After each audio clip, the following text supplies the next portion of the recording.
কলকাতা মেট্রোর মুকুটে নয়া পালক সংযোজিত হলো গঙ্গার নিচে দিয়ে মেট্রো রেল পরিষেবা চালুর মাধ্যমে। 6ই মার্চ তার উদ্বোধন করলেন স্বয়ং প্রধানমন্ত্রী নরেন্দ্র মোদী। এই গঙ্গার নিচে দিয়ে মেট্রো পরিষেবা এখনও জনসাধারণের জন্য চালু হয়নি, তবে মেট্রো রেল সূত্রে খবর পাওয়া যাচ্ছে যে আগামী 15ই মার্চ থেকে জনসাধারণের উদ্দেশ্যে চালু করে দেওয়া হবে 3টি রুটে মেট্রো পরিষেবা। সেই সাথে আরও বেশ কয়েকটি রুটে, যেমন নিউ গড়িয়া থেকে রুবি পর্যন্ত এবং জোকা থেকে এক্সপ্লানেড পর্যন্ত পরিষেবা চালু হওয়ার কথা আছে। চলুন বিস্তারিত প্রতিবেদনটি আমরা দেখে নিই। সকাল 7টায় প্রথম ট্রেন ছাড়বে হাওড়া ময়দান থেকে এবং এসপ্লানেড থেকে, এবং শেষ ট্রেন ছাড়বে রাত্রে 9টা 45 মিনিটে এসপ্লানেড থেকে এবং হাওড়া ময়দান থেকে, বোথ দ্য সকাল 7টা থেকে বেলা 9টা পর্যন্ত প্রত্যেক 15 মিনিট অন্তর অন্তর ট্রেন পাওয়া যাবে।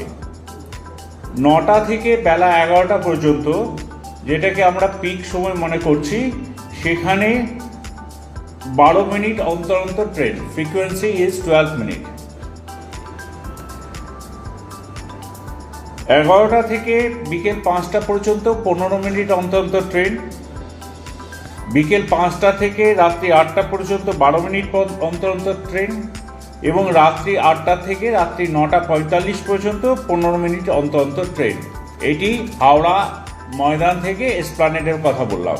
হাওড়া ময়দান থেকে এসপ্লানেডে আসার পরে এসপ্লানেডের কানেক্টিভিটি, যেটা নতুন পুরনো লাইন আছে আমাদের দক্ষিণেশ্বর থেকে কবি সুভাষ, সেটা একই থাকছে, সেখানে কোনো পরিবর্তন হচ্ছে না।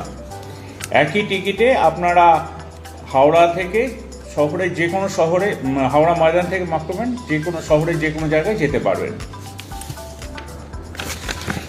এবার আসি অরেঞ্জ লাইনের ক্ষেত্রে।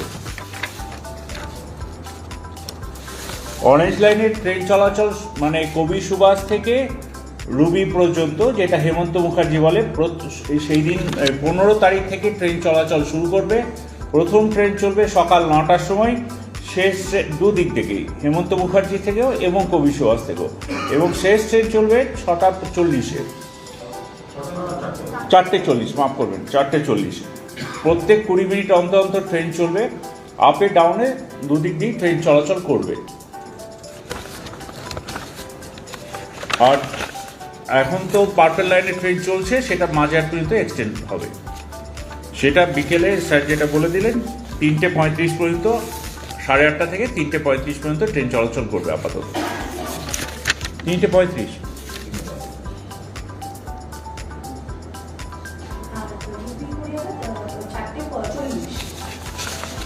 4:40।